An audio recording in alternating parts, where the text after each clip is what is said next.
What's up, Marvel fans? We have a new Captain America. Bucky finished his amends, and we know who the power broker is. So let's talk about it.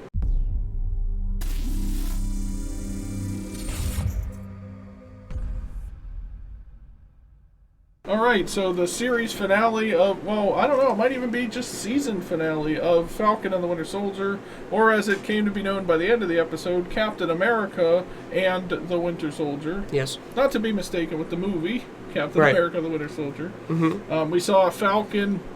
We saw what was in the box. Yes, we saw it was in the box, yeah. which is what we predicted. Falcon became Captain America in this episode, with his really cool looking red, white, and blue suit with the wings and everything else. I guess that came from Wakanda, so they're probably vibranium, I would assume. Yeah. Which almost means he doesn't really need the shield, I guess, but it still looked cool seeing him flying with the shield, throwing the shield through the air, and then catching it and everything else. It even propelled off his back at one point. I love that part. Yeah, I know. This is the one episode of this series, I feel like, that actually felt like a Marvel movie. Kind of like the last episode of WandaVision as well, like where it tied everything together, and this felt more like if I was sitting in theaters, this is what I'd want to see. Yeah. Or if you took like a few episodes and cut some things out and narrowed it down to like 2 hours, this is what I feel like would have been made a good movie in theaters. But with what we got on Disney Plus and everything else, it's like it was an okay series, and this episode like really propelled it and everything, and it definitely set up the future of the MCU in a lot of different ways. You have Sam is now Captain America.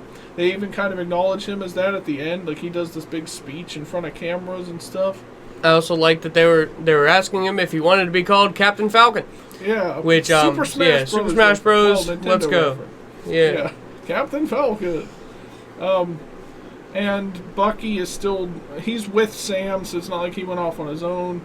I guess Zemo, he's still in prison, but he kind of like caused the Flag Smashers to be, like at the end they captured the Flag Smashers, and then I guess Zemo's butler dude that flew his plane, that old guy, I guess set off a bomb that blew them up, so that happened. Yeah. And while Zemo was behind prison. And also, Carly Morgenthau also got killed by Sharon Carter.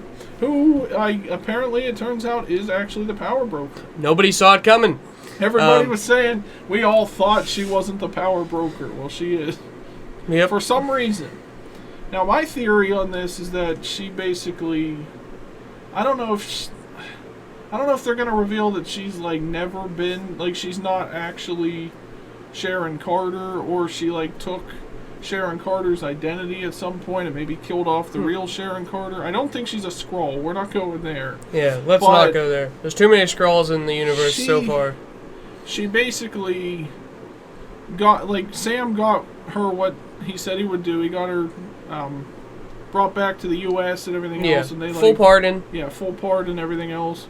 And then she called someone at the end. This was like was this the end credit scene, I believe? Yeah, mid-credit, end credit, post-credit, she however you want to say. Somebody and said, like, well, now we're going to have all these government secrets and everything else. It'll be, since the super soldier serum is off the table, now we can trade these secrets. Yeah, now everybody's going to want something from the government. So she's in the government. So she's in the government now, and she's the power broker. Yeah, she also paid Batroc to spy on Carly Morgenthau, and then she shot him in the head. Now, if you kind of look back at everything that Sharon Carter has done throughout the MCU, you almost can almost sort of catch this, because she always says, like, everything she's done, like when she got Sam's or Cap's shield back for him and Sam's wings and everything else in Civil War.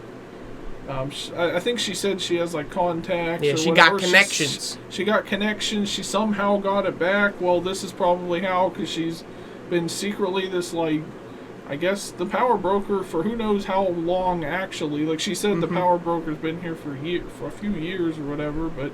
Yeah, and they also kept using the he pronoun, which means that, like, nobody knew. That's the misleading thing. Nobody knew in the MCU, nobody knew in real life that it was going to be Sharon Carter, and Batroc actually tried, he was going to blackmail her and say that, like, I'm going to spill your identity to everyone, and then he got shot. She shot him. She shot Carly Morgenthau. So I think that's definitely setting up one thing for the MCU. Is that I don't know if she's going to necessarily be like a big main villain. Like she's going to work her way up to like the presidency or something, and then just take over the whole. I think she's going to be a big villain, but maybe not like Thanos level. But that's one way it set up the future of the MCU. Another way this episode really sets it up is that like, I forget what her name. Val. Yeah, Val. Don't call her Val, but I guess her character in the comics at one point was Madam Hydra, and I guess in this series they're using her to form this new group. I guess it's like I don't even know if it's the Thunderbolts from the comics. It might be some other group, like anti-heroes and stuff. Yeah, I'm not really big into what exactly this group would be, but. She hires John Walker. She gives him a new red and black suit, which of course sets him up to be U.S. agent. I don't know if he's going to be a villain or not. They might rewrite him to be a hero or something, or not necessarily a villain, just some sort of like in the background kind of guy. Because he kind of had a sort of redemption story in this, because he ended up saving some hostages and stuff instead of he had the chance to either take down Carly or save these hostages, and he chose to save the hostages. Even though that didn't really pan out, but it stalled. It stalled long enough for Falcon to get there. I guess that's how you could say it. There was a lot of action in this, which is kind of which is what I wanted from this show. Really, yeah, that's what you look for, especially in this finale and stuff.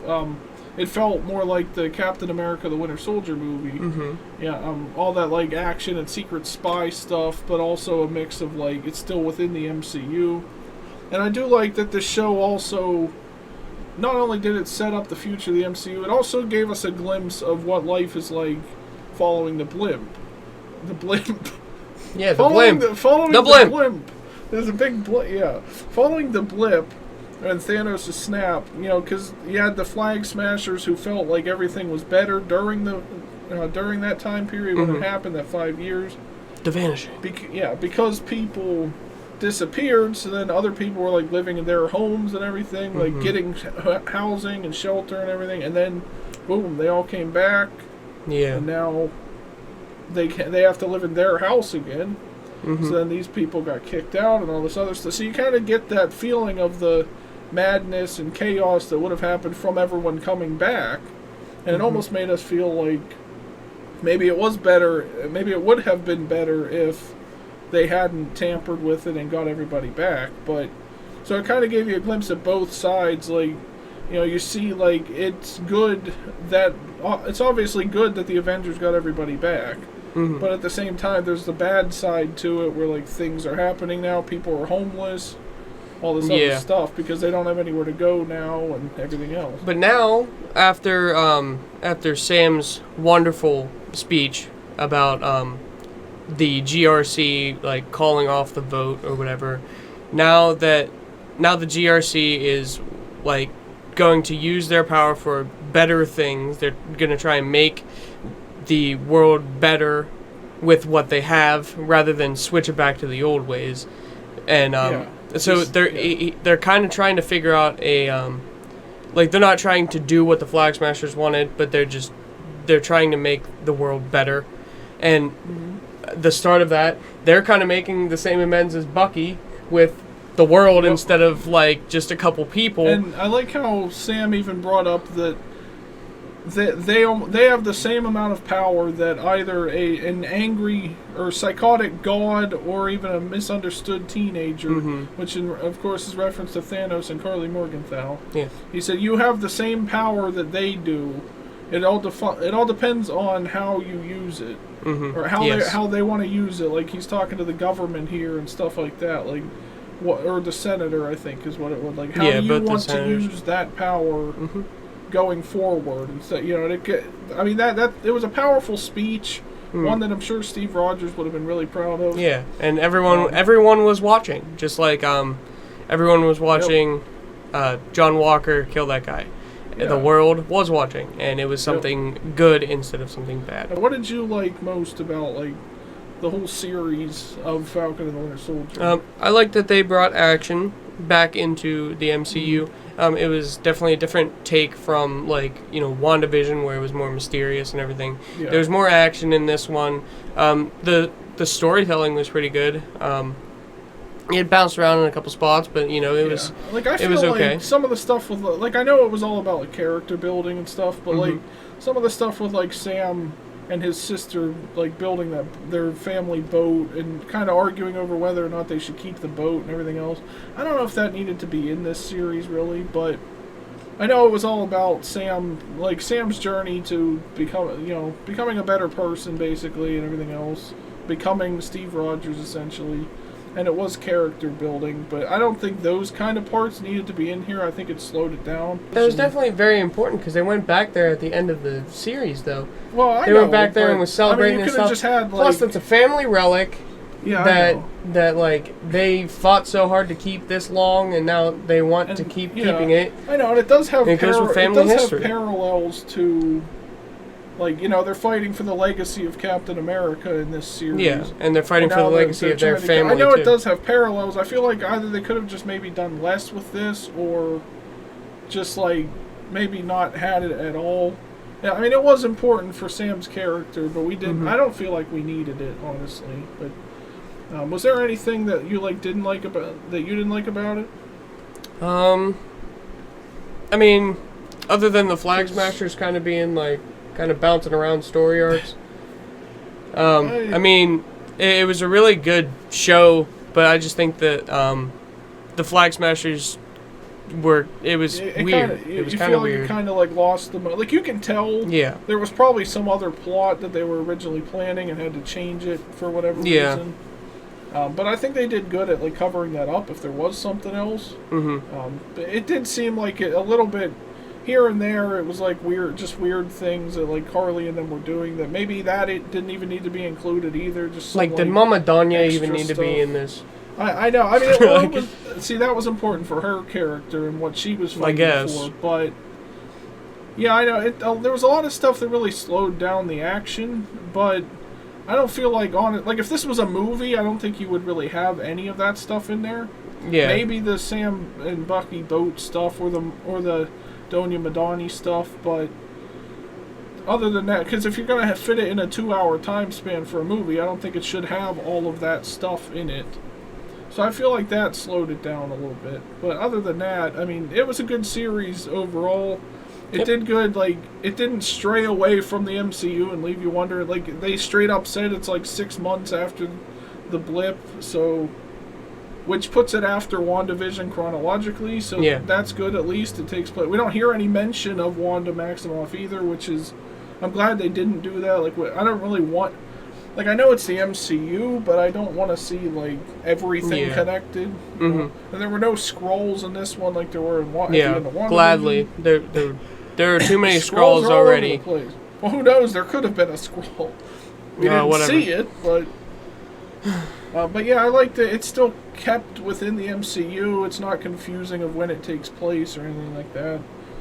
Do you think they're going to have another season of the show, or do you think they're going to have a movie? Well, I think it'd be maybe. I think a movie would be cool, but you'd have to You'd have to kind of explain the stuff that happens. That's in the problem with series. what WandaVision did too, because if they if nobody watched WandaVision, then you go in to watch Doctor Strange 2, and you're like, why is Wanda the Scarlet Witch all of a sudden? You know, and they don't explain it. Then I feel like that would kind of ruin the moment. So maybe having a movie where Falcon is Captain America might be confusing. All of a sudden he's just Captain America. How did that happen? You know. So if you didn't watch this series, I feel honestly you should check it out because it is important. Definitely. If you don't think these shows are important in the MCU, they are. It's still connected. They did a great job of keeping it connected and consistent within the MCU. It didn't backtrack to the past. There's no time travel. There's no confusing time traveling or anything like that. So if you haven't seen Falcon and the Winter Soldier, check it out. It was a good series, just like WandaVision. Let us know what you thought of the series down in the comments section, and be sure to like this video and subscribe for more. And check out this channel every Saturday. We're going to be talking about anything we can think of about the Marvel Cinematic Universe. So if you're a Marvel fan, check that out as well. Thank you for watching, everybody, and we'll see you in the next one. subscribe.